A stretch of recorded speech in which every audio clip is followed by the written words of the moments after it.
Welcome and thank you for joining me. I'm Gerry Oginski, a New York medical malpractice and personal injury trial lawyer practicing law here in the state of New York.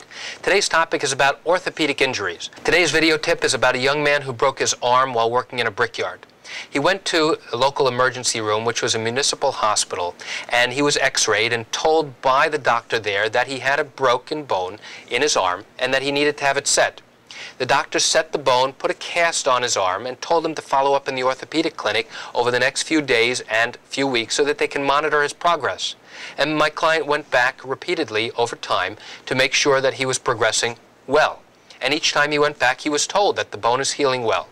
Well, after about 6 weeks, he had the cast removed, and when it was removed, he saw his arm looked like a roller coaster. It was flat, it went up, and then it went down again and remained flat. And he told the doctor who took off the cast, he said, "Look, something doesn't look right here. I think something's wrong." The doctor told him, "Don't worry, with physical therapy it'll go away." Now, my client was not an educated man, but he knew enough to know that there was a problem. So he wound up making an appointment to get a second opinion with another orthopedist. The orthopedist examined him and took x-rays and told him that the bone healed incorrectly. And as a result of that, he's now going to need surgery to break the bone. It's called an osteotomy, and he's going to have to connect the bone together using hardware, using plates, screws, and pins to hold the bone together. He was also told by this orthopedist that if his arm had been correctly set in the emergency room, that there would have been no need to have it rebroken during surgery, no need for additional recuperation time, no need for the hardware and the pins and the screws that he's now going to have to live with.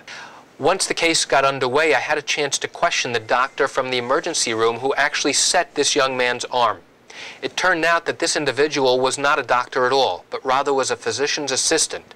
He was supposed to be working under the supervision of an attending doctor, either an orthopedist or an emergency room doctor. The sad part about this is that he never consulted with the emergency room doctor or the orthopedist about this particular fracture. As a direct result of this doctor's inexperience and inability to correctly set this young man's fracture, I was able to successfully resolve this young man's case right before trial. And that's it for today's video tip. I want to thank you for joining me. I'm Gerry Oginski. Have a great day.